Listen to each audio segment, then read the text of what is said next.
A young man is dead.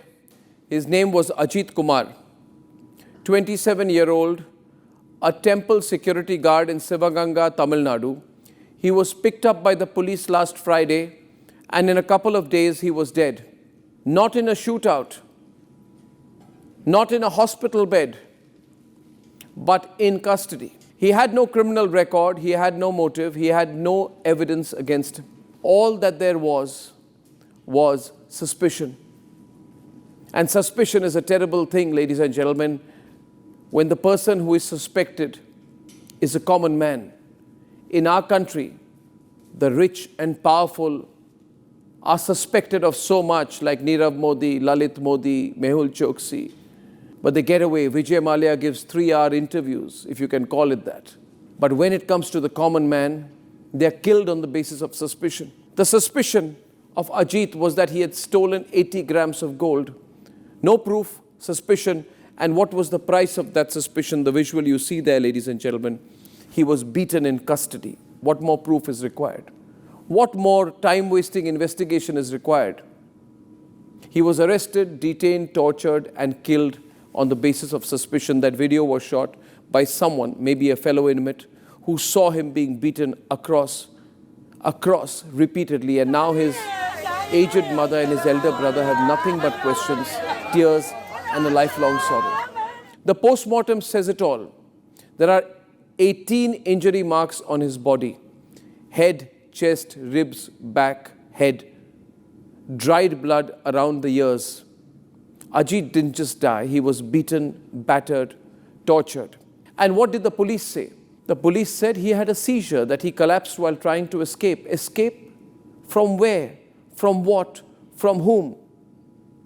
Who gave the police the right to play judge, jury, and executioner? Remember, viewers, it is on the basis of this very suspicion that an innocent man spent 50 years in jail in Uttar Pradesh on charges of murder and was let out only after he turned 104. We reported that case. In that case, the 104-year-old man, when he came out of jail, didn't get to see his dead wife. He had 2 out of his 4 children dead when he was acquitted, and his body was numb with old age ailments. So you see, when the system suspects someone who does not matter, when the system suspects someone who is a common man, who doesn't have political influence under his thumb, or who doesn't have billions in his account, they can kill you. The system can kill you. The system can keep you in jail for 50 years without suspicion. This is the system in our country.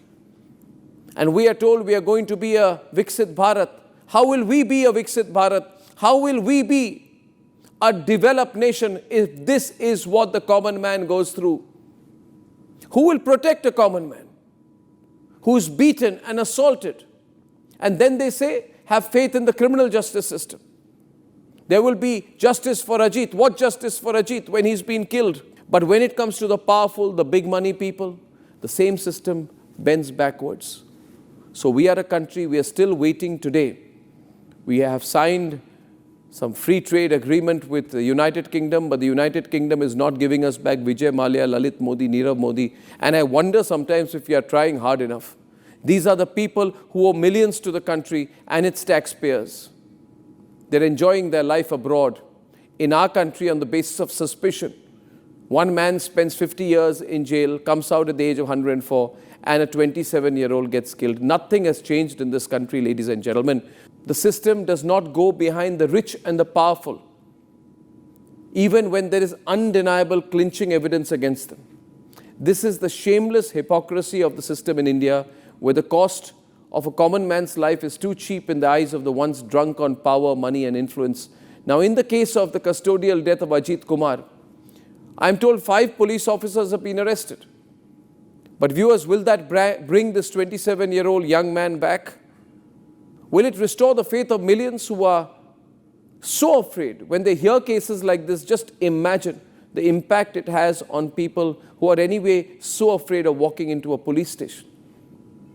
Because what are the images of policemen they have in their minds? Sachin Waze, Parambir Singh, and these kind of people who have tortured and killed people in custody. And this is not an isolated case. Tamil Nadu has seen this before in 2020, the case of Jairaj and Phoenix, the father-son duo who also died in custody after suffering external as well as internal injuries while in custody, and they were killed. Why? Because the police say the man refused to follow their diktats during lockdown. So for a lockdown violation, a father and his son were killed. Today, on the charge of theft, not a conviction of theft, on a charge of theft, a 27-year-old man has been killed. And I'm asking tonight, why should the upcoming assembly elections not be about Ajit Kumar altogether? Why should the upcoming assembly elections not be fought on the premise of eliminating institutional duality of the system? Udayanidhi Stalin and MK Stalin should understand that just saying we will abuse Hinduism every day and on that basis of Hindu phobia, vote for us, is not what the people of Tamil Nadu want, and we are watching them very closely. What the people of Tamil Nadu and the people of this country want is simply a delivery of justice. They want to be treated equally. And it is tragic today, that at a national level, the case of Ajit has not become the number one news story, not the number one issue to discuss among politicians who are tweeting about all kinds of irrelevant things. Because the reality is, for politicians, Ajit Kumar is not an issue. The fact that he was not a criminal, but he was killed, is not an issue. They will discuss everything else, and that's the hypocrisy of the political system in India. Doesn't change. BJP, Congress, anybody can be in power. It doesn't change. These politicians are all the same. They all want to talk about issues they think should set the agenda for the country. But I say tonight, the agenda should be Ajit and Ajit Kumar. He should be made a symbol of the injustice of the system. Ajit Kumar was not a criminal, but those who killed him in uniform are. And they must face the force of the law, not suspension, not transfer, and certainly not what I'm hearing, CBI inquiry. CBI inquiry. I'm sorry to be cynical. What did CBI inquiry get in the Sushant Singh Rajput case? When has a CBI inquiry automatically delivered justice with the speed that it deserves? So today I don't understand. If they are happy about a CBI inquiry, good for the political parties who are happy about it. It does not solve the issue. If the politicians of Tamil Nadu and those who want to make Tamil Nadu their political playground at the national level have the right intent, then let them commit to making justice for Ajit into the number one issue. Suspicion can cost a common man's life. But suspicion does not work when it comes to Lalit Modi, Vijay Mallya, Mehul Choksi. The system that people like Rahul Gandhi are so proud when they say we were born into the system. That level of arrogance, that system is unfair, that system is anti-people. And if that system ensures that you suspect a common man of a crime, suspect, and have the right to kill him, then the system is worth nothing. Ladies and gentlemen, let's challenge the system.